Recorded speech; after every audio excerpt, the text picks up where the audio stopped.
Some men need rest. Some men need to double down. Some men need to slow down. Some men need to actually go into isolation and practice how to be alone. Some men need to lean into community. Community is important for all of us, but I think different men need different things. And the only way I've seen for myself and in supporting other men that we're able to actually find out what we need is actually to drive into the body, to Mhm. feel whatever's present. Because otherwise, we're living somebody else's vision. Welcome to the Well Worship Man podcast, where men come to build unshakable presence, become the rock in their relationships, and build a legacy that lasts beyond their years.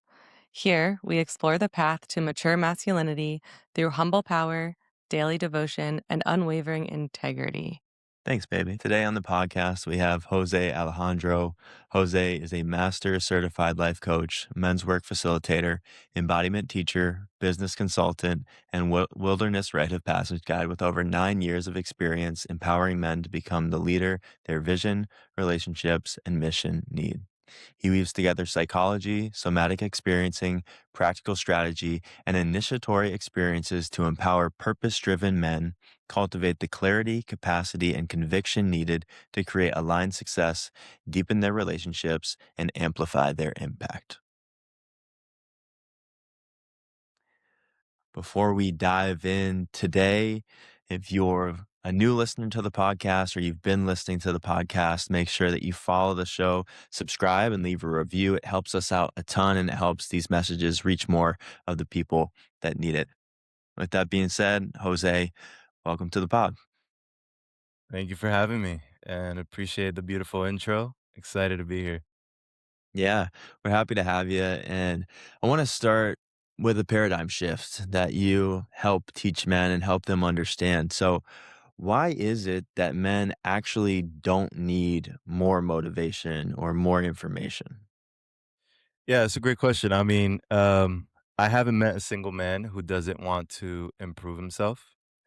Right? It's like we all have this innate desire to become better, to learn more, to move forward, even when we're not doing so. I think for the most part, if you ask a man if he'd like more out of life, if he'd like to create more money, have more deeper relationships, better experiences, fill in the blank, feel healthier, they will say yes. Right now, oftentimes, a lot of the content that we see on social media is motivation based, especially content for men. There's a lot of like this rah rah. I would say it even starts with like physical health and kind of going to the gym, waking up early, moving your body, and all of that is great. But oftentimes, what ends up happening is that men are motivated and only move forward towards their vision when they're motivated and not actually committed to something greater that perhaps inspires them and moves them forward even when the motivation fades out. So oftentimes for myself, when I wake up and I don't feel motivated in that moment, what helps me find the motivation is actually knowing that there's something I'm responsible for, something I'm working towards, something I'm creating, and that moves me forward. And the only way to find that I've found is to face your pain, to feel your grief, to really look at the parts of yourself that you've been avoiding, and just going to the gym, reading books, reading captions, listening to podcasts alone does not do that. Oftentimes, sitting in silence, sitting in stillness actually does that more than consuming anything else. So that's the reason why I feel, whenever I work with a man, I just kind of share this to give an example. I oftentimes have them strip down their Hmm. consumption of books, their consumption of podcasts, their consumption on social media, their consumption of porn, their consumption of anything that they feel like they need in order to continue to be motivated. And I actually invite them to be in stillness and allow to see what comes to the surface more. And that's when like the true motivation comes up, which often starts with making a change within themselves and then starts to move into taking action and putting something out into the world. Mm. Yeah, what you're describing of like lessening the consumption. We have a teacher who teaches that you have like active, passive, and neutral time. And so the active time would be doing things, like devoting your time to your to-do list and your mission. The passive would be all of that consumption. And then the part that people miss, like you're talking about, is this neutrality. It's like there needs to be spaciousness for you to hear your own like creative expression, for you to hear the voice of spirit, for you to find that space that is going to allow like the energy of life force to start moving through you to transition, all that you've consumed into something that you create. There has to be like this transition point. So I really like that that starting with, lessening what people are consuming. I'm wondering, when you're talking about this difference in how a lot of the content that men specifically are getting is all about motivation, and then shifting it into, just being anchored into the mission. Um, there seems to be these two sides of the spectrum where it's like kind of like fuck your mood, follow the plan is one of the things that Layla Hormozy says. It's just Yeah. like, just do the thing. And then I'm over here in somatics land where I'm like, well, and also listen to your body, And so the relying on motivation doesn't do it, and also doing everything all of the time just because you have to isn't necessarily the answer. And I know you work with like that somatics lens, and so I'm wondering where the balance comes in, or how you teach that to consider both, stay anchored into Yeah. the mission and also honor any grief that does come through or things like that. Yeah, well, I love the question. I love that you brought up Layla Hormozy. I don't know if you guys have seen or anybody listening, but recently Tony Robbins was on a podcast with Alex Hormozy, Mhm. and he spoke about this exact topic of just like how great it was an observation, but it seemed like Alex really resonated with the message, and it was how great he's been at getting shit done and moving the needle forward and, having a vision and making it come to life, and also how it's maybe been empty of substance, of heart, right? Of emotion, which to me, connects to what you shared about the somatic body, because I look at it as there's the body, there's the mind, and then there's the current of emotions that move through it. So the body is just really expressing the emotions that are within us, right? And I think, you know, the truth is that social media uh, has a lot of information, right? I shared that earlier. Now, oftentimes, what it does is it makes blanket statements that men need to do XYZ, or Mhm. that this is what you need to do in order to, or this is the routine that you need to, or this is the 5 steps to get your life in order in 6 months. And Mhm. I always like to say that some men need rest. Some men need to double down. Some men need to slow down. Some men need to actually go into isolation and practice how to be alone. Some men need to lean into community, right? Community is important for all of us, but I think different men need different things. And the only way I've seen for myself and in supporting other men that we're able to actually find out what we need is actually to drop into the body, to Mhm. feel whatever's present. Because otherwise, we're living somebody else's vision, right? I literally had a client yesterday. I shit you not. I had a conversation with a client yesterday where he said, he has this voice in him. It's like the Alex Hormozy voice on this side, and it's the like Eckhart Tolle voice on this side, and the Alex Hormozy voice is telling him to like lose an hour of sleep, get it done. The reason why it's not working out is because he hasn't worked his ass off the way that Alex has. And then on this side, it's like slow down, be present, enjoy the process, etc. And you know what I told him was, well, think of it as like different horses in a stable that you get to bring out and leverage and use based on the race or the situation. Sometimes you need a racehorse that can just go a quarter mile as quickly as possible to get something done. Sometimes it's a horse that can pull a carriage and really be peaceful and take its time so that the carriage doesn't turn over and you're kind of moving somewhere and in a certain direction. Sometimes you need like a solo horse that can like take you through the hills on a nice hike. And that reference really landed for him, right? We're not trying to get rid of these parts of ourselves. We're trying to recognize like, yeah, there's a part of us and some seasons. So also going into initiation, we talk a lot about seasons. Like, well, maybe this season requires you to put your head down. You're in launch mode or you're building something, and perhaps you sacrifice one thing in order to put more time towards your mission. And maybe there's other seasons where your relationship needs more tending to. Maybe there's more calm and like composed movement that's needed. Maybe there's more time in during walks.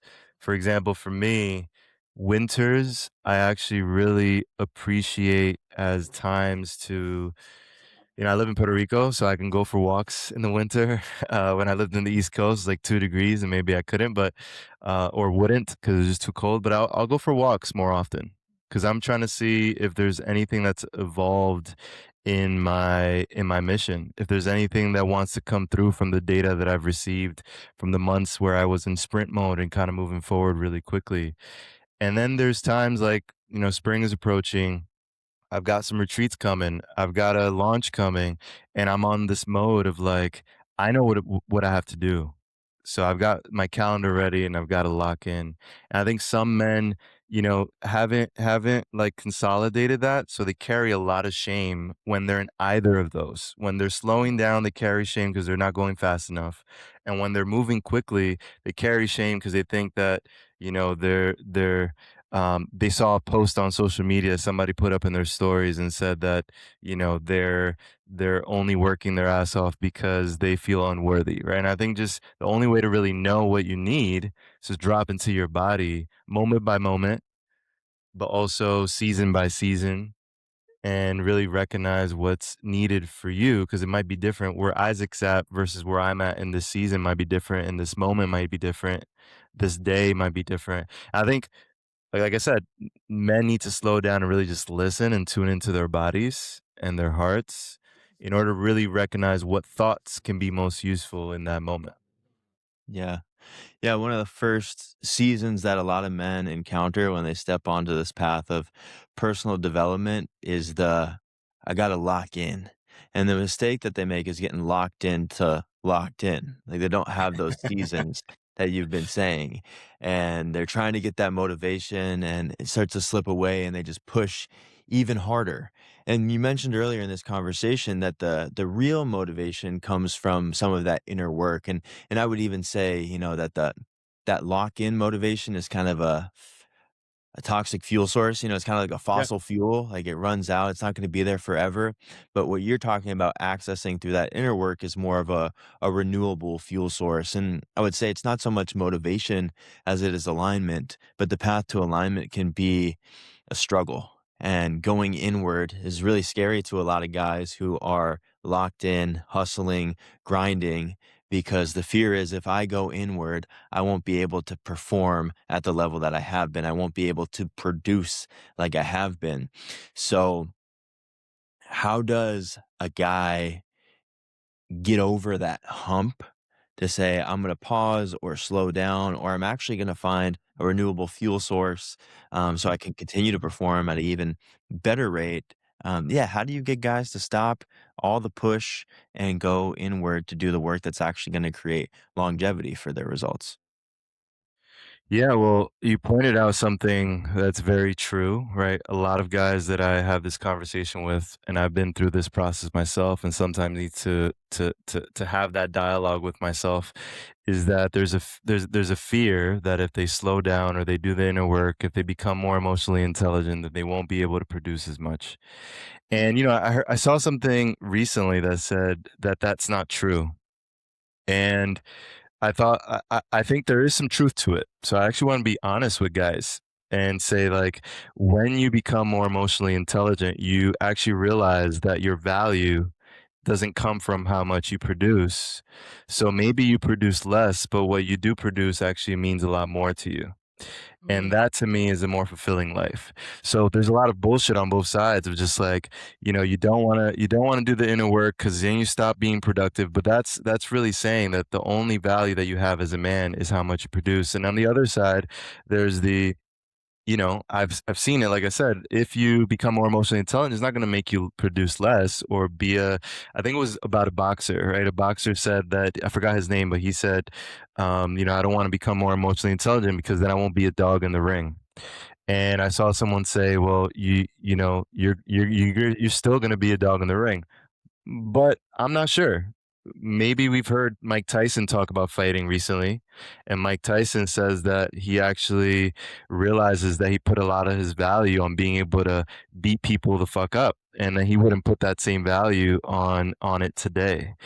And maybe he would not be as great of a fighter as he was if he was a little bit more emotionally intelligent, because a lot of that energy came from I think they were his trainer used to do like psychotherapy on him in order to like pretend that he was killing somebody in the ring.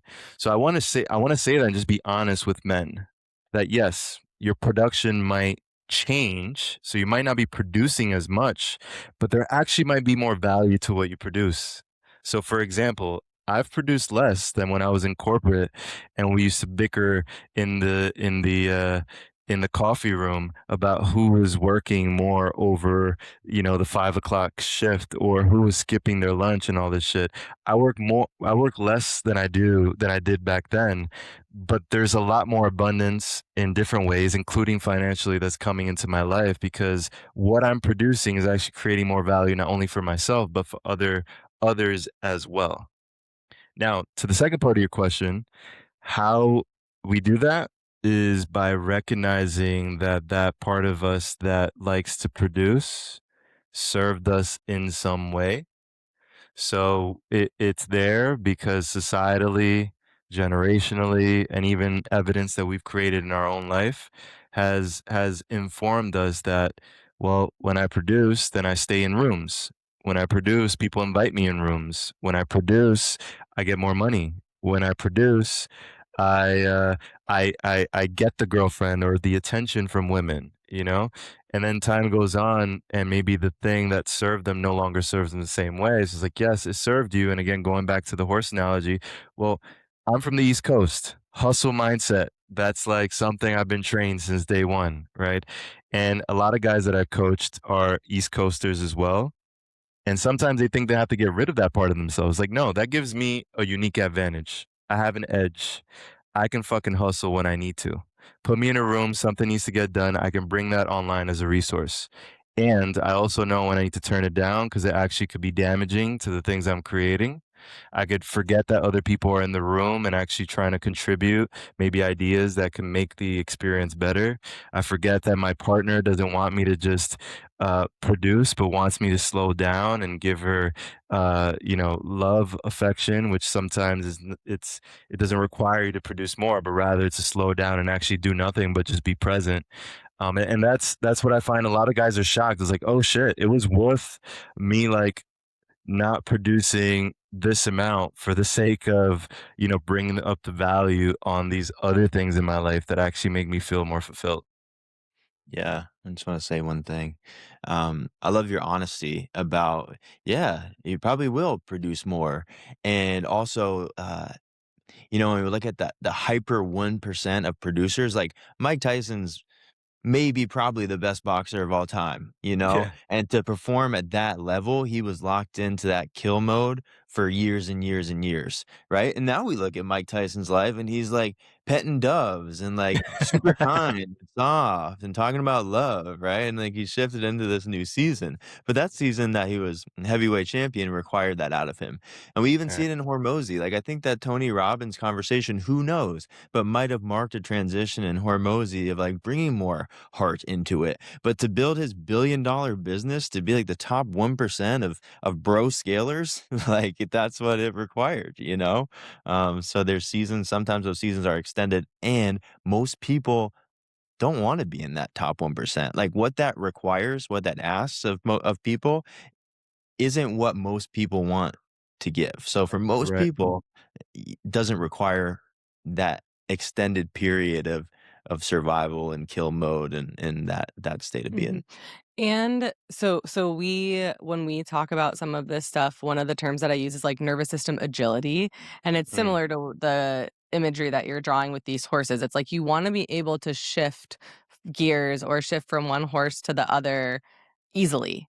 Like you don't want it to be so hard, and the people that really are like, only functioning at one, like, there's a lot of women right now in, or at least in the past couple of years that I've seen that are at, like, the top level of their business production or whatever, and then they get sick, and it's like, "Why did mm, I get sick? Da, da, da, da, da." But when you're functioning at that level where, like, you really are in the top 1% of whatever, this athletics or this type of money making or whatever, usually the shift comes from a catastrophe. It's not Mm, usually like one conversation with Tony Robbins where the person's like, "Oh, yeah, sure. Maybe I should start being in my heart." Maybe for Alex Hormozy that might happen, but often it's some type of something that forces the shift out of mm, productivity mode, right. and that's a really important part of this conversation because the body needs rest and the body also needs connection. Like, relationship is not productivity, like you're saying. It's like, maybe my partner doesn't want me to be in productivity mode. It's like, it's not really the same thing. Productivity mode is kind of a a survival edge, mhm. and that's good. We wanna be able to produce stuff to meet our needs and accomplish our goals and stuff, but once it comes down to, like, relationships, there isn't the same type of fire being created. It really has to be like a softer from the heart, from the body, hopefully still like fiery and passionate, but in a Yeah. totally different lens. And I think that's where a lot of this men's work is like starting to come online because men are realizing, oh, like maybe I am productive in these other spaces and my relationships kind of suck. You know, like I keep hitting the same wall with my partner or going through the same patterns with different partners or whatever. And that's the miss. It's like they can't really transition from the productivity mode into the connection mode. Is that what you found as well? Absolutely, absolutely, and I love. I mean, I love the term nervous system agility because, like, really knowing how to go between the two is very important. I mean, one thing I think we're really speaking to the concept of initiation, right? Because ultimately, what you shared is that you can have like Alex Hormozy could have heard that from Tony. It could have resonated, but unless there's like this goes back to where we started, unless there's something from within him that's like Mhm. calling him forward, like some sort of initiation. Like for example, in the comments, the YouTube comments, what I saw a lot of on that podcast was Alex just needs to have a kid. Right, so Mm. that's an example that's an example of a rite of passage, him becoming a father, where he has no choice. I mean, maybe he does, and I don't know how him and Layla would coordinate it, but just as an example, like, it would require if he actually wants to be a father in that child's life, it would require him to shift some things around, right? And that might be a demand for him to focus less on production, because a baby doesn't give a fuck of how many hours you work a day, how much money you bring in, how many billions of dollars you've created from other entrepreneurs who are building businesses in the bro sphere, right? What it cares Mhm. about is eye contact, right? Mhm. Nervous system, like co-regulation. It cares about being fed. It cares about having experiences. So I think, initiation, maybe Alex is having an initiation. Maybe that's why he even considered doing a podcast with Tony. But aside from that, let's just talk, about other men. I see it daily. I see it with men daily. They'll come to me and say their relationship ended, or they'll come to me and they'll say they got into conflict at work, and they brought the same energy that got them that position, but it actually sabotaged their position, right? They'll say that they're becoming a father and they don't know what to do. They'll say that um, like they reach a point where the life that they desire requires them to become someone different than they've been, or at the very least to become more of themselves and shed these patterns that they picked up and have served something in their life, but doesn't actually serve the life that they want to create. Mhm. Yeah, the process of initiation, like having an intentional one really then teaches you how to do it over again in the remainder of life, which appears to be the problem. It's like when I talk to my clients, I share with them, you just need you need reps. Like you just don't have enough reps of dying and knowing that it's okay on the other side. But having like a big initiation of some sort teaches you like, oh, I can go through something hard and I can do it. And on the other side, my life is actually better. So that then when you're having these life changes, like becoming a father or being asked to be someone different at work, you actually know that it's okay to release some of your identity to become someone new. Bingo. Bingo. That's it. I mean, I think, um, you know, I made a post recently that said, we don't need more, or I said initiations over certifications, right? And what I meant by that was not that, certification isn't important, but what does a certification actually represent, right? It represents that you went through initiatory process or you went through a challenging experience, assuming that the certification wasn't just knowledge based, where you weren't actually put to the test on knowing that knowledge and having embodied it. And I work with a lot of men who are in leadership positions and are often seeking training or looking to improve what they're good at. And I ask them this question. Sometimes they're considering a new certification in order to feel prepared to bring something to life. And I'll ask them, if you couldn't flaunt the certification, if no one could know that it exists, and all it did was offer you the capacity or the ability uh, to deepen your ability to support your clients or to support people in your life or to do your job better, would you still do it?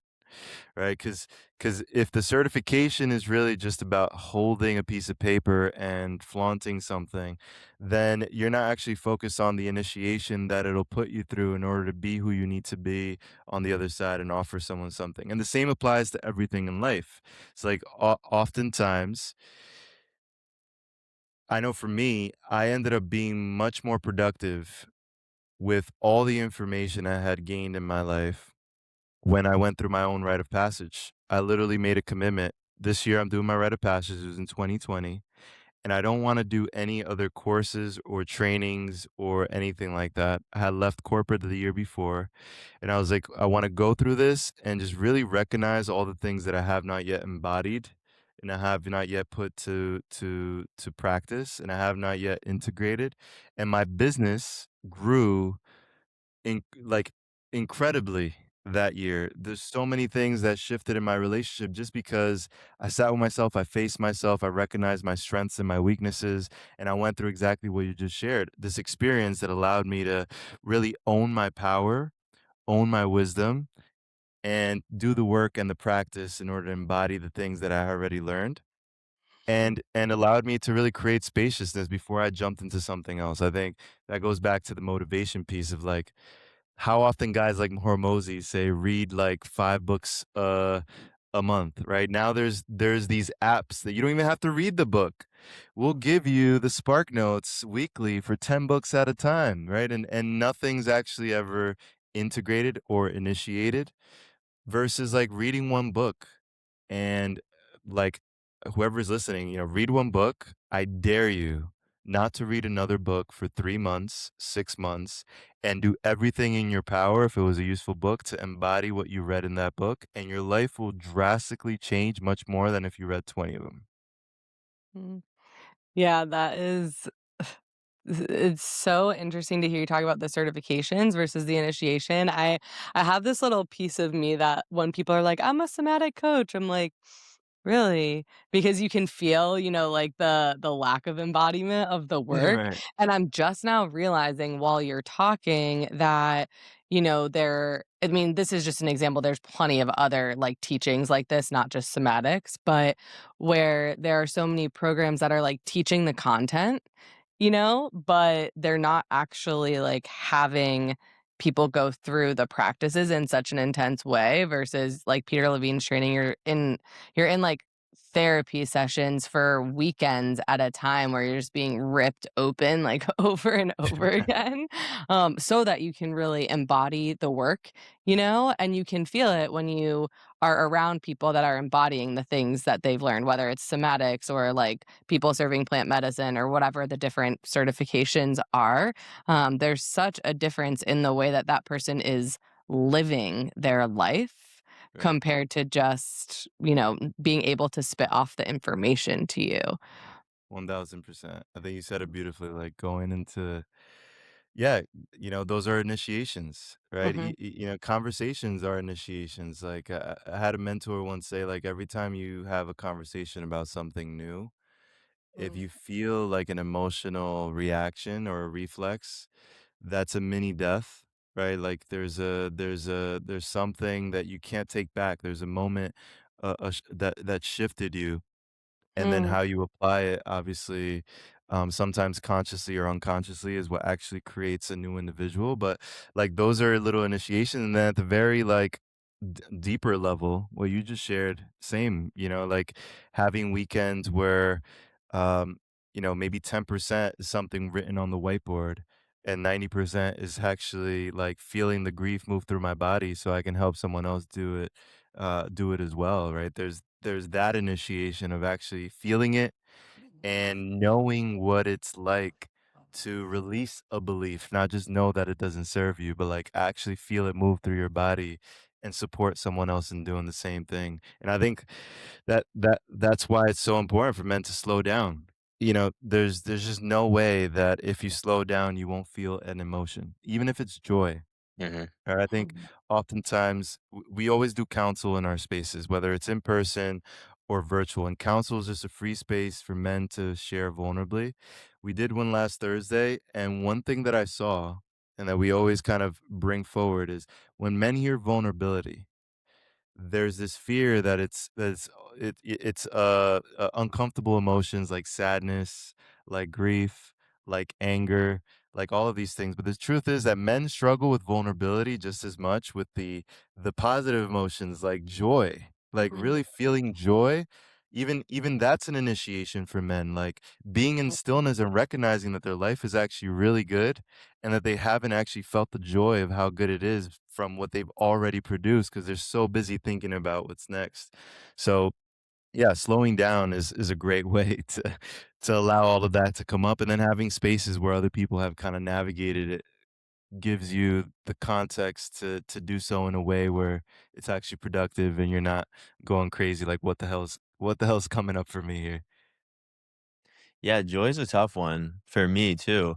Um, we were just moving through this meditative process together that we've been teaching and leading for the past 40 days. And, one of the practices was really feel joy. And I'm like, I had such a hard time connecting to joy. I'm sharing this afterwards.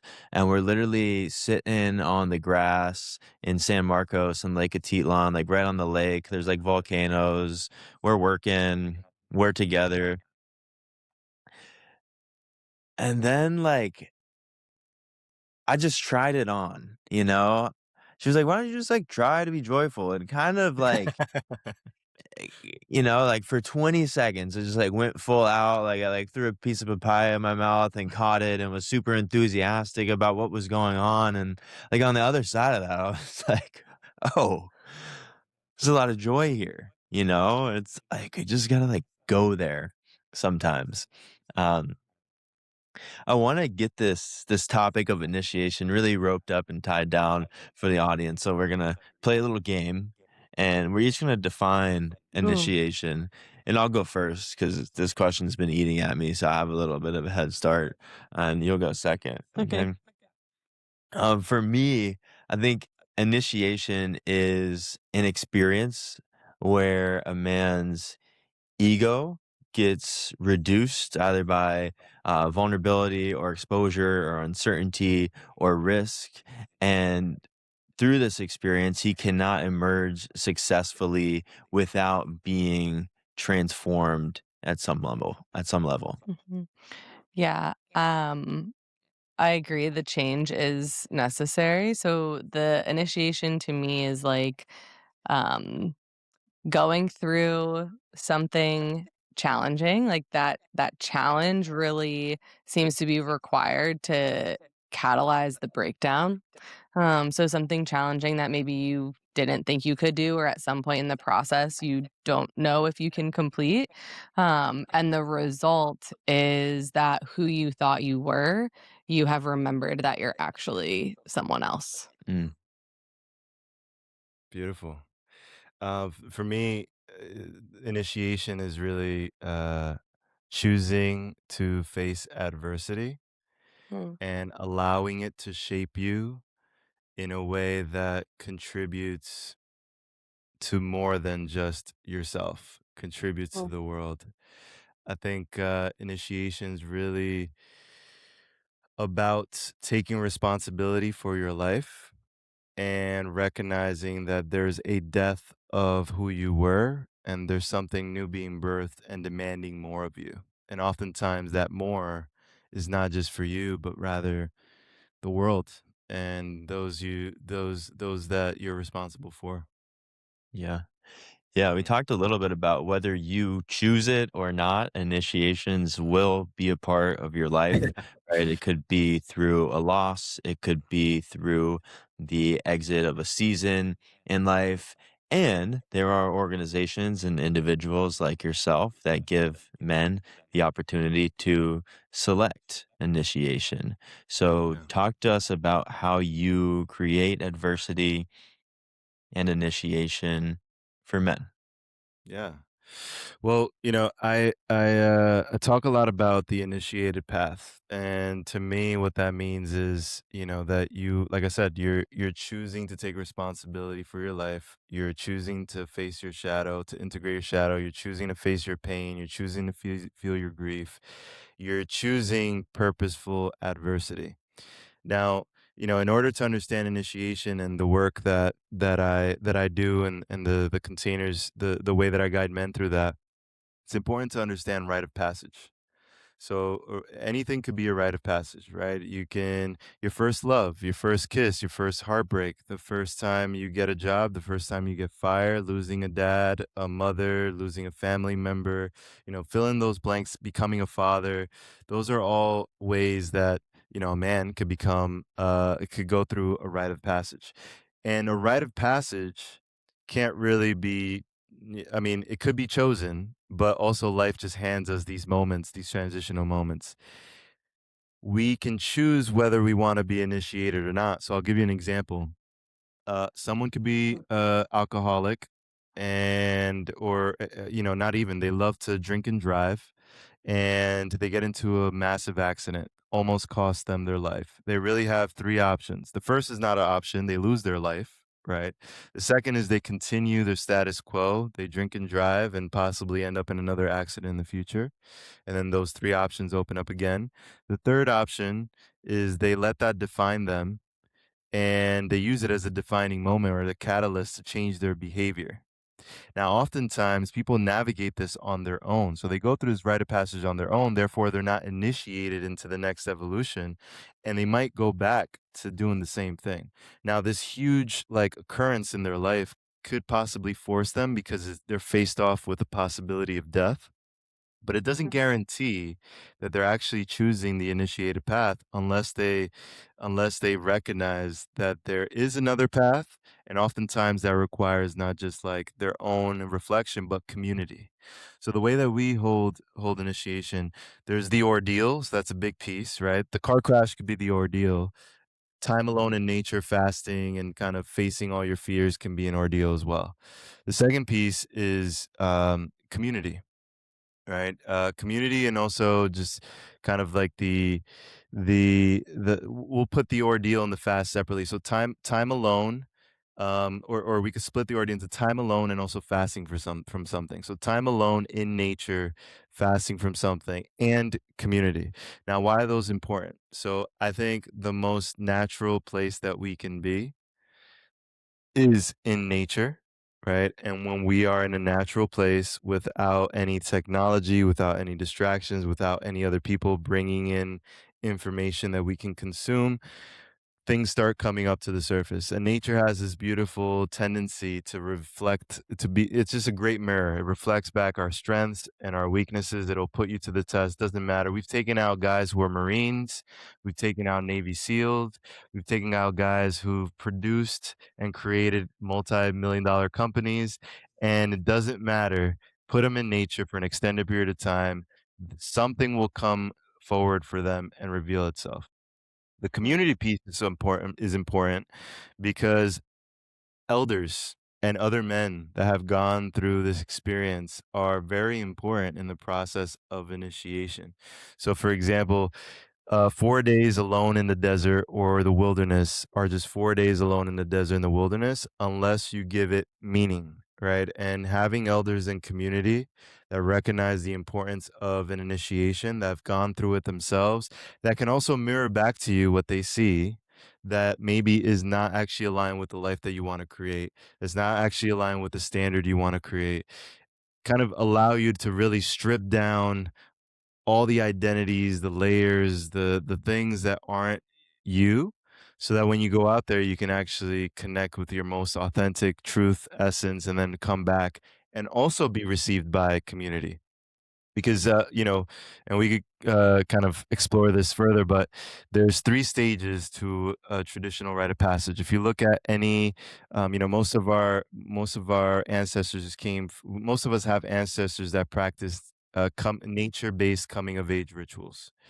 And for the most part, they might have called it different things, but there were 3 stages of those rituals. The first was severance. This is when you're getting ready to go on the ordeal and you're starting to reflect on like how life is changing. You're starting to reflect on what's no longer relevant, what's no longer necessary in this next life. That you're kind of looking at the backpack and deciding what you're going to take with you and what you're going to leave behind. The second is the ordeal or the threshold, where you're actually experiencing the time alone, you're facing off with your fears, you're overcoming the challenge. And then the third is incorporation. And men, oftentimes, in the work that we do, they believe that the hardest part is the initiation, or I would say the threshold, the ordeal. But actually, the hardest part is incorporation. Because if you think about Mhm. a caterpillar becoming a butterfly, coming back home to a community of caterpillars, or community that knows it as a caterpillar, and having to then like do the work of a cat of a butterfly, do the work of all the things that it declared and it committed to. You need community to really like feel supported and be reminded of what you've committed to and what you're stepping into, and where you're out of integrity with that commitment. Yeah, it's really I hadn't ever heard those terms before, but, I work with plant medicine, and so there's, like, this prep, the Right. actual experience, and then integration, so the timing is similar, um but the piece of community is, like, so challenging sometimes because a lot of the people, at least at this phase, there's some people that are coming to this work because they've been referred to you probably through someone else who's done it, but there's a lot of people that go on retreats or to some type of initiation. They're the first person in their field who's doing it, like, they're the ones that had this really big life change, car crash, something that made them go searching.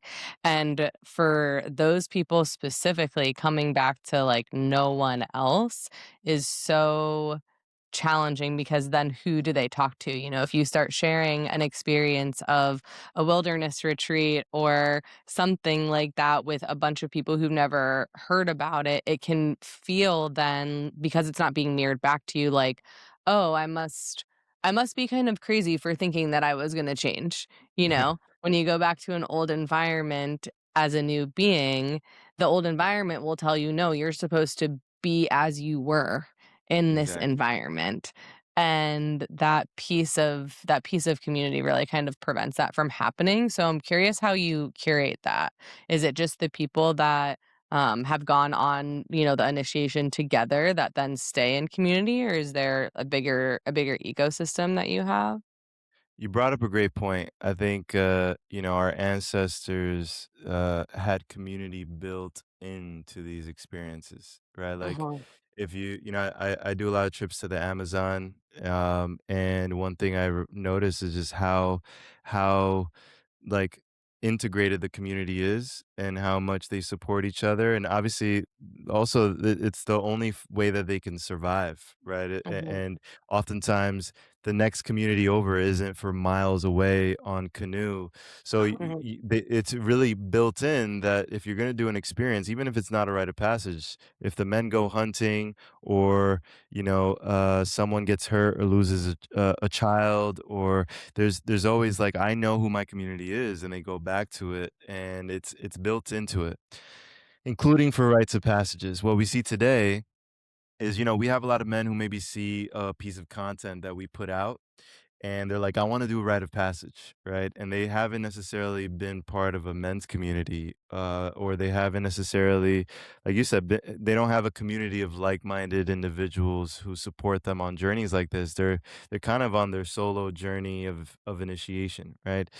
And oftentimes our invitation is to join in on one of our community calls and just connect with other men, whether they're initiated or not, that are on this path, and mhm, that they will be supported, whichever path that looks like. Maybe someone's doing a breathwork training, maybe someone is, building their business in a holistic way, maybe someone's going on their rite of passage or has gone on a rite of passage, but it's a community of guys that are committed to raising the standard for how they live and how they lead. And that's always the invitation. With that being said, our program itself, and I'm also part of a guides guild, on the board of a guides guild, which is like a kind of like a consortium that sets a standard for how we think that rites of passages should look like.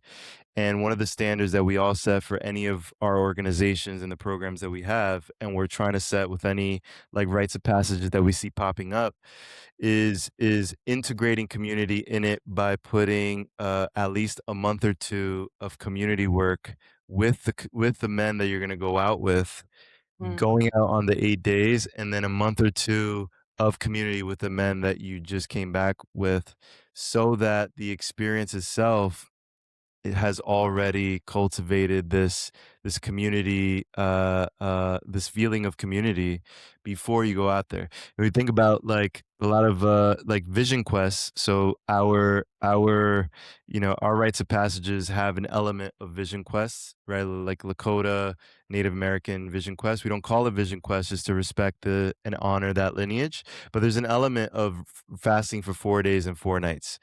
And oftentimes those experiences are, you sign up for the fast, you do the spiritual experience, you're out in the wilderness, you come back out. And if you're not part of that community, it's kind of like now you got to figure it out on your own, or exchange contact info, right? So we think it's very important, especially when we look at initiation today, to make sure that men like commit not only to the initiatory experience, but recognize that initiation itself, in order for it to work, the same way that you need the ordeal, you need community just as much, if not more, in order to actually bring it to life and feel supported in that journey.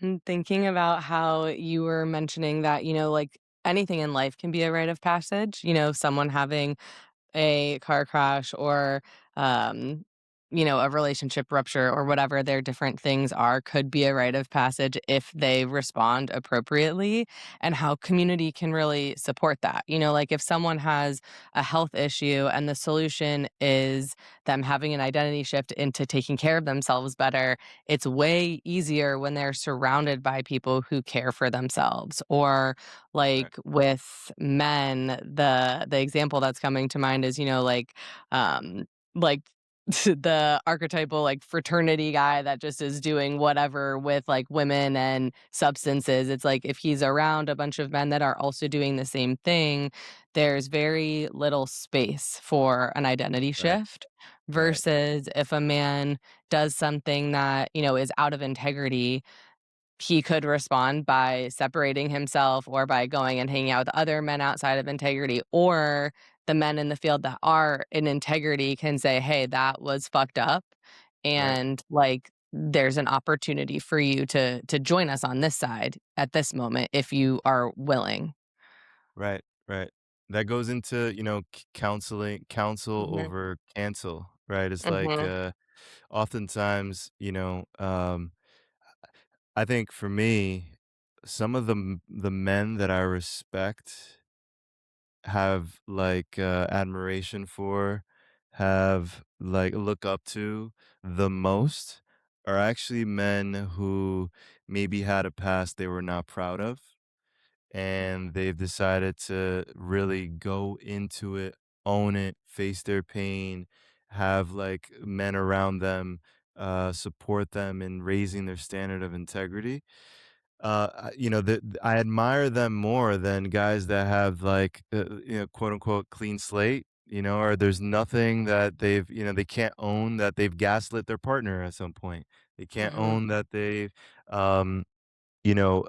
become emotionally dysregulated at some point. They can't own that they've maybe, you know, uh, s- stole something, or because oftentimes, yeah, I think all of us are learning. We're on this journey of like just learning how we want to be in the world. We've all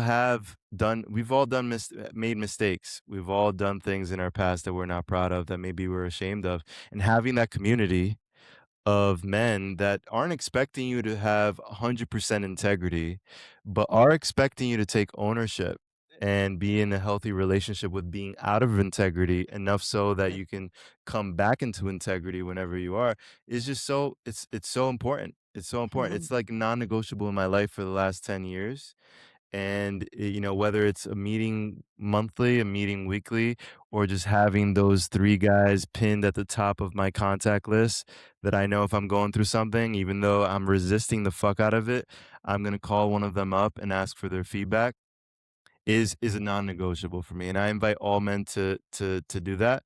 And I love that you brought the frat example up, so I just wanna touch on that real quickly, because Mhm. one thing that I see often is, like, guys go into a breakup, and then they have that group of friends that said, "Let's go out for drinks," or, Mhm. "Let's, find someone else to, take your mind off of her," right? And that is an example of heartbreak and, a rite of passage, right? An end of a relationship, but not facing the initiation. You're kinda going back to numbing and avoiding the portal, right? And initiation is like this Mhm. portal you gotta fucking walk through, and it's Mhm. sometimes uncomfortable, but on the other side of it, there's like a higher, like, standard. There's a man that you're gonna be more proud of. There's a man that is serving his community more. So when you're like, going to drink, to numb, to distract, you're completely avoiding the initiation that will actually give you the thing that you're seeking.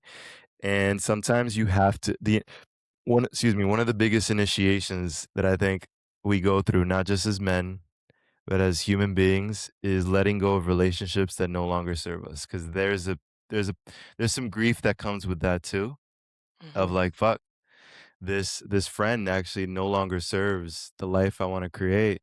I've communicated with them what I need, and that it's a little bit different than what they're offering me. They're not willing to change what they're offering me. I think I need to step away from this relationship. And that is a portal that oftentimes men are afraid to step through, but it's an initiation that actually is very necessary sometimes. Mhm. Yes, you nailed it. So often there's a refusal of the call, in a breakup that might look like going to the bar and getting drinks or find somebody else to take your mind off of her. Um, or it might be, when you steal something or you do something wrong, refusing to take ownership, or when you lose a friend, telling yourself this story of, no, they're the villain, fuck them. I'm choosing not to remember any of the beautiful times that we had. And it's the initiation process cannot be completed. There's almost this like pragmatically positive frame that I'm seeing as you're talking of like, I'm not encouraging these behaviors, but if you steal something or you gaslight your partner or you get your heart broke, there's actually a seed of initiation in there. And it's only if you choose it, it's only if you're willing to own all of the emotions that are there, to take integrity, to say, this is how I contributed to it. And if we do those things, the seeds will grow and it doesn't just have to be pain, right? It can become these experiences where 2 years, a year, 5 years later, we look back and we say, that was really painful, but it was the best thing that could have happened for me. And too many people miss those opportunities time and time again because they don't hire the mentor or they don't lean into community or they just don't put their hand up and say, yeah, that one was on me. Yeah. And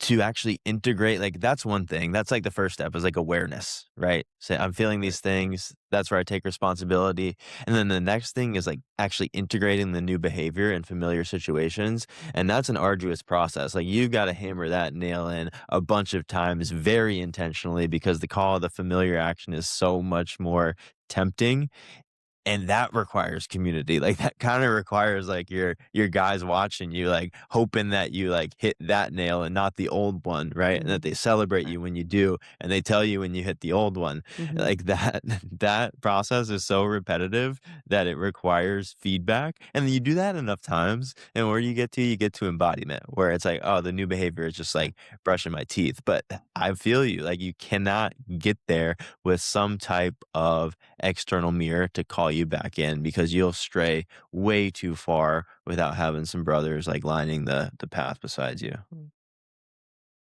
Yep. Yeah, I think there's 3 levels to mastery, right? The first is mental, the second is emotional, the third is physical. And practice is what allows it to move through those stages and actually become integrated and embodied. It's a practice. Like there's no end to embodiment. You're just constantly in this process of knowing something, feeling like experiencing the emotional reaction to it, and then actually it's almost like your nervous system's it's embedded in your nervous system and you can actually do it. And then you find the next edge, you communicate that to your community and your guys and you continue to move forward. But with that, I want to add an amendment. I think it's important to recognize because I think this has happened to me and just kind of part of a new threshold that I've been crossing and another initiation around it of just like guys will find this path. They'll start the initiated path. They will start really doing their work, taking ownership of their lives, facing their pain, feeling their grief, integrating their shadow, and then they become addicted to it. It also becomes part of their identity. Mhm. And then when their identity when our the ego's a sneaky motherfucker, it will attach itself to the identity of a personal development producer as well, right? And Mhm. oftentimes what happens is like there's always this what's next training, what's the next um similar to a book, right? What's the next process that I need to thing I need to process? That's why we see a lot of people, you mentioned plant medicine, you've probably seen this. There's some people that I think that's a beautiful bridge that you're doing somatic work and plant medicine because oftentimes in the plant medicine space, there's people that are addicted to going into the journey, but not actually embodying the Mhm. thing that they've experienced into their body. And I Yeah. think, the way I would put it is that you get to live your life as you do the work.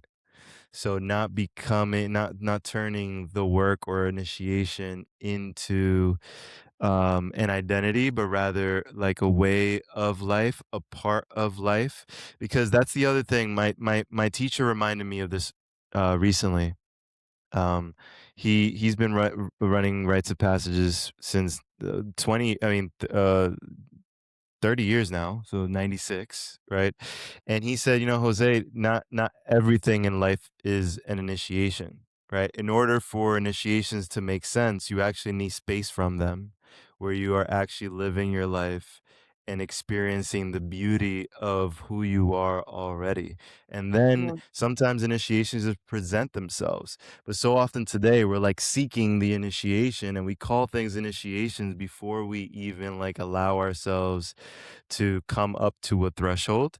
So I just want to invite men as well, just like, yes, like this path is incredibly beautiful and powerful, and it'll change your life every time you step into these thresholds and really accept the initiation that's in front of you. And not every moment in life is meant to be initiation, right? We get to just be sometimes, and just be in the beauty of who we are in this moment without needing to change it whenever like your men's group calls you forward on something, you know. Mhm. Sometimes I tell guys like, yeah, even my clients or guys in my men's group, I was like, you can tell me to fuck off if what I said doesn't actually align with what you need right now, Yeah. rather than just like feeling like you have to do this because I'm giving you the reflection. Like you could say fuck you, this is what I actually want to be doing in my life right now. And I have no attachment whatsoever. That's another important piece to community, just having people that want you to win, but don't have expectations or don't have like this need for you to do things because then it's really becoming attached to how they want you to do things. Yeah, totally. Enmeshment is a term that gets used a lot in partner dynamics, but I'm thinking of this experience that I had in a men's group of mine of where, one man had shared something and another man was like, do you want to dive deeper into that with me? Like, I feel like there really might be something there. And the other guy was just like, no, like, I don't. And then we were all like, great. Like we trust your yes even more that you said no. And if you do need support on that later, like cool, and it's like a group of guys that are fairly embodied, right? So it's like we can trust his no, but it's like if every time somebody asked me to go into something, I felt obligated to do it. And it's like now I'm just, I've lost my footing, I've lost my sovereignty. Yeah. So that ability to say, no, like fuck off for now, like maybe I'll circle back around and we'll go into it and maybe not. It's important. Yeah, yeah, Mhm. yeah. As we were talking, I was thinking about, we use the example of like men numbing after a heartbreak, but when you're talking about, being addicted to the initiation cycle, the newer version is like, oh, I'm not going to go suppress these emotions or say no to the portal with substances, but I'm going to do it with a plant medicine journey or with ice baths or with my Kundalini practice, like even with my meditation practice, it's like one of the things that I share with people is whatever medicine you're using, use something else. Like you're going to have to change it up. And if you're always defaulting to the same thing, then at some point that thing is probably going to become an avoidance practice because you're so comfortable in that space. And yeah, like the ego is so tricky. It's very easy for us to attach to these parts of ourself that are and there's so much comparison. It's like once you're on this path, it's like, well, you've probably done more than anyone who's not on the path if you're using a certain measuring stick. Maybe they've done certain things in other aspects of life, but it's like very, very easy because we're not doing the behaviors we were doing when we were 20 that to be like, "Oh, no, this is like a good strategy." Like I am saying yes to what life is having me do right now because this is how I'm processing it, when the reality is like every new moment in life is going to ask for a different tool or for a different approach or for a different way of being. And I think that's like such an important part of realizing like what we're talking about and perceiving what we're talking about because I mean, I've watched people go through just like horrible decisions and they don't really even recognize that it's happening or they can't, go through this process like you're talking about of this is I stepped out of integrity. Like that's like such an important piece is saying like I did this exact thing and it was fucked up. And it's like if you're meditating all the time or doing ice baths or kundalini or plant medicine or whatever your stuff is and you can't say, "This is the thing that I did, and it was not okay, and it's mine," then none of the tools that you're using are making you any more of a man. I love that you brought this up because I see it, the biohacking stuff. I get a lot of guys that I was addicted to the cold plunges too, and they're great in many ways. But like, you hit the nail on the head of just like if you cannot take ownership, then it doesn't really matter what the fuck, how many ayahuasca journeys you've done, how many cold plunges you do, what time you wake up, how many books you read every month. Fill in the blank with all of these different things, which is why I always say, going back to community, um, I guide peak experiences, right? I got Mhm. 5 retreats coming up this year. They're peak experiences. There's gonna be incredible shifts and all these different things. I advertise them as transformative, and they are. I believe in having like those experiences in community and feeling the emotional release and all of these different things. Great, but actually, what's made the biggest impact in my life is having a consistent men's group with guys that get to know me over a long period of time, and they know the ways that I tend to avoid taking responsibility. They know the ways that I tend to gain new information or have a peak experience, but not actually apply it. They know the ways that like I can pretend that because I'm admired in a certain for holding a certain stature or showing up a certain way or creating content that showcases a certain part of me. They know that I can hide behind those things as a mask as well. And they will call me forward and say, we don't give a fuck about your last peak experience. When's the last time that you know, took ownership for this thing that you keep doing, right? We don't care that you can articulate why you did it. Doesn't fucking matter as much as you saying, "Sorry," and here's the Mhm. action that I'm going to take in order not to do it again. So you hit the nail on the head with that one. And, I think for me, one thing I'm noticing, is how deep I got into this path. And it's been incredibly powerful. It's literally my life's work. And also, I recently, like last year, I realized, like, oh, like I've been going to so many events related to personal development that I haven't gone to like a local community event about music or art in a long time, and there's something to that I'm missing out on, right? That I recognize in some of my friends that aren't as deep in this work as I am. They're a little more relaxed maybe, right? Because they just like came from an art exhibition or something, and I'm fucking coming out of like this massive like cathartic experience this past weekend. Or like, reading a fiction book or going like, not maybe putting aside the training that I've been watching like 15 hours in the last month and just watching like Home Alone again because I'm like the little kid in me just wants to laugh at something silly. So I always like remind men that like it's sometimes this path, like what you need to step into will reveal itself. You just have to get out of your own way and stop ignoring the threshold when it presents itself. Everything else along the way, like it's the little things that act, the little practices, the little moments you say no to things that aren't aligned, the little moments you say yes to things that are, the little moments where, you do something for your partner that she wasn't expecting versus like bring this massive like framework that you fucking gained from some sort of weekend, right? The actually the better your life will turn out to be because it becomes who you are rather than this thing that you try to showcase um in in one moment.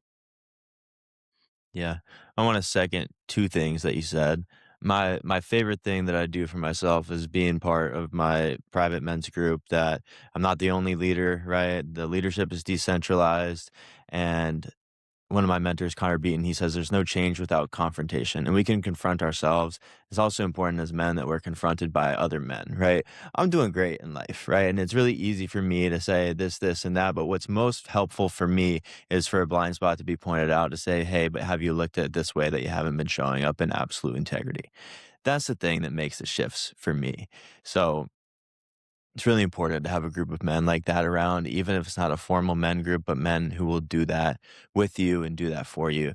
And the second thing that I want to start doing in my life is some more of these like seemingly benign activities, like looking at art or like juggling. You know, we were just in Guatemala and they sell these like long wooden flutes there. I'm like, maybe when we go back, like I'll buy one of these flutes and start playing. You know, it's like not productive in the traditional sense of the world at all, but like, I think it would be like really good for me because I'm focused on producing most of the time. Mhm. Yeah. We're gonna get to our last two questions, but before we ask them, I just want to, from the female perspective, say that we love men in men's groups. Like, it is such a relief that you have somewhere to go that I trust you're gonna come back better from, and like that I am not the only one that could point out a blind spot for you. And that is such a miss in culture. Say to like we learn so much that partnership is like the end all be all. And it really isn't. Like if you have even if you have a good partnership, if you don't have community, you're gonna feel lonely. And the partnership also has so much of a better chance to thrive when there is community. And if the partnership is lost, you don't have to worry as much because your community is gonna hold you in the process. Right. So the women want the men in men's groups too. Yeah. And with no community, the load on your partner is way too much. If they're the only one responsible for pointing out your blind spots, that's tough. Totally. Yeah, Uh, absolutely. so our last two questions. First one is, we want, like we're talking about, the embodiment's what matters, so we don't want people to just listen to this podcast and be like, cool, I learned that. But actually, what is something that they could start doing that would create some sustainable change? So what comes to mind as something that the men listening could start integrating in their life, maybe related to the conversation we had, maybe just something impactful that you want to offer? Yeah, I mean, there's so many things that come to mind, but one that just like flashed before me, since we're talking about community, is I think my first like step towards like initiation and leveling up my life was self-inquiry and just asking myself questions. And often guys don't know what to ask themselves. So one thing I would recommend guys, and I recommend my clients to do it often, is go up to the 5 most important people in your life and ask them for feedback on what your strengths and weaknesses are, or what they feel like you can improve on, or what they would desire to see more of, and also the things that they like admire, appreciate, and want to want you to amplify. I think that's big because then that's what mirroring is. So whether you have a men's group or not, because oftentimes guys are like, where the fuck do I start a men's group? It's like men's groups are really just a reflection of having mirrors around you, and or a form of mirrors around you and people that can hold you accountable. So ask 5 people that you love and that love you to give you feedback about how you're showing up in the world, and to not get defensive about it. Write it down and really just reflect on like, oh wow, I'm great at this, but I tend to be a little bit, reactive when we're in conflict. And then the next question is, what are some tools and resources that I can look for in order to improve these things? And how would my life improve, my relationships improve if I do? And then kind of like that tunnel just kind of builds a path, and then you'll find the next step. But I think just getting feedback from people that you love, that you want to be in relationship with, is a great way to stop bullshitting yourself, because you cannot get a full 360 view by looking at the mirror. Right? So you can take ownership. A lot of guys talk about ownership and owning like taking ownership of their lives, self-mastery, etc. But if you're doing that on your own, you've got a ton of blind spots. So Mhm. just asking people what they see allows you to then recognize some things that maybe you didn't know about, that would actually support you in building more or deepening what you already have in front of you. Yeah, that's a great assignment for the audience. Just the act of being able to receive feedback without getting defensive is so powerful for all the men out there. And I'll just add in a little sub guidance here is that, if more than one person gives you the same or similar feedback, like highlight that one, circle that one, and start with the one that you've heard back the most. Mhm. Right. And our last question for you, part of our mission with this podcast is to throw out this question of like, where are all the good men at? And make it abundantly clear that there are a ton out there and the tides are turning. We're winning back the lion's share of the market. So, who are a couple men, one or two in your life that you'd recommend that the audience look to and learn from? Yeah, well, my brother, Voy West, he's the co-founder of MRM, Modern Renaissance Man, and also, one of my best friends. And he's doing incredible work. He's also a coach. He's got his own vibe and just swag and ways that he brings this work to life. And I think anybody who resonated with this conversation would also resonate with him.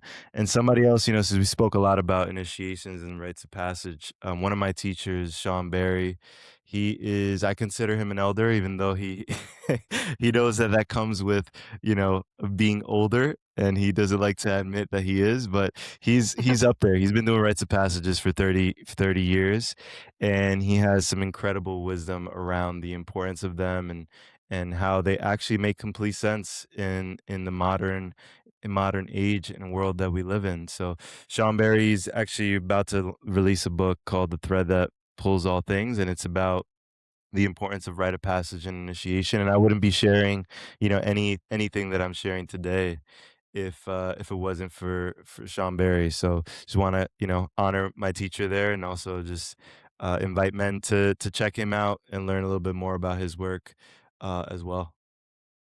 Love it.